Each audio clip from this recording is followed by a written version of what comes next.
What's up YouTube, Element here. Rebels is back from a break and we're getting things ramped up rather quickly as we dive straight into Legacy of Mandalore.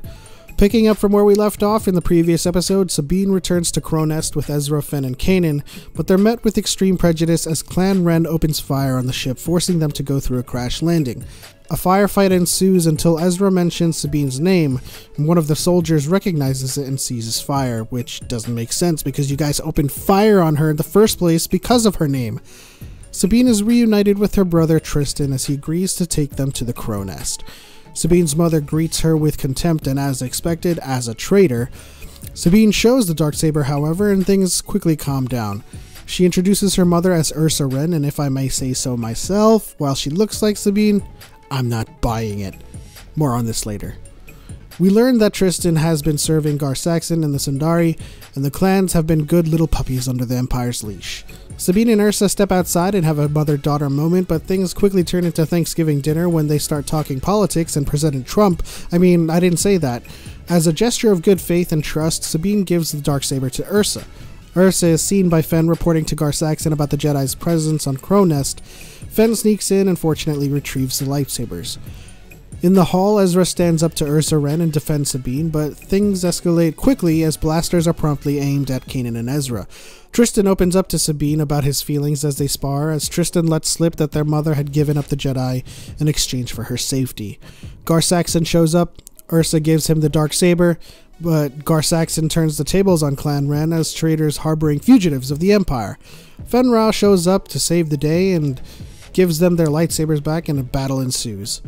Sabine wields Ezra's lightsaber and defends her mother from Gar Saxon's attack as the fight leads outside. Sabine loses yet another jetpack. Can a girl catch a break?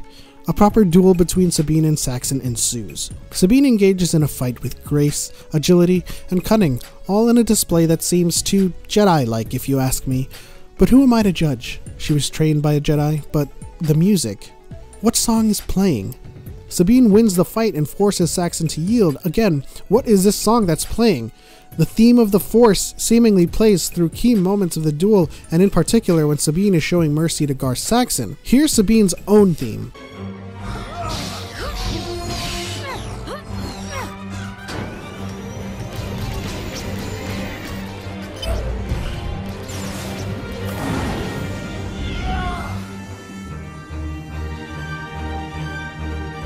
And here's the theme of the Force melded in.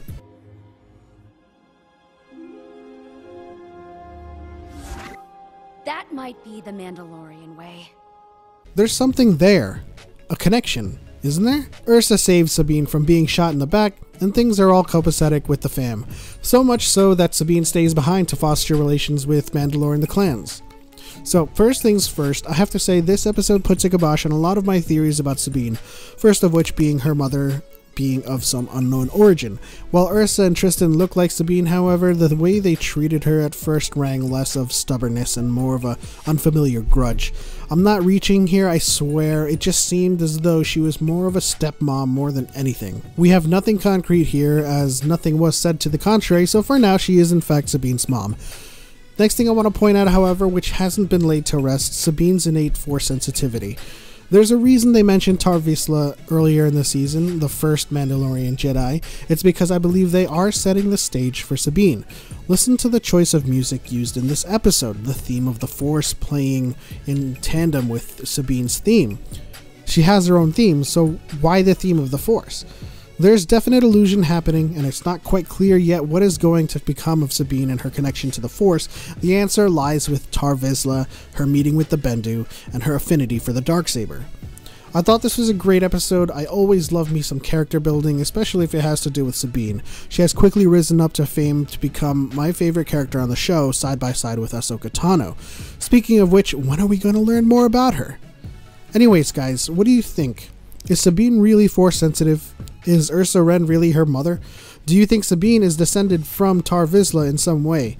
Let me know in the comments below, and I'll talk to you beautiful people next week. And as always, the Force is with us, and we are one with the Force.